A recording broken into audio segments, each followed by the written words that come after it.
for this event, and so happy to be here with our sister Halau Hula Halau o Molokai. We are very happy to be here, and we wanted to share those two numbers. One number representing Oahu Kunihi Kaena, telling of the travels of Hi'iaka from Kaena Point through the hot areas of the Waianae, Maili, Makaha, Ualuole, Nana, Kuli, and also to share Hula Halau o Molokai dancing Uhiaku o Mauna Loa and the building of one of the pa hulas on Mauna Loa, where the birthplace of the hula is celebrated today.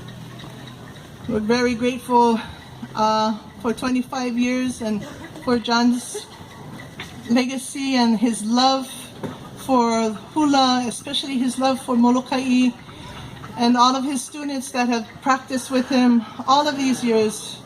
We feel very much a part of Molokai also.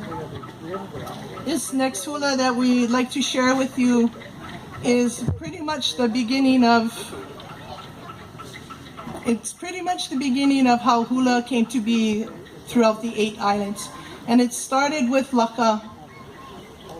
5 generations before her began the hula here on Molokai with La'i.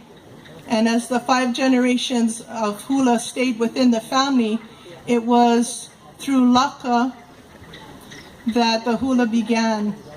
Her sister Kapo'ulakina'u was her older sister, and Laka learned through her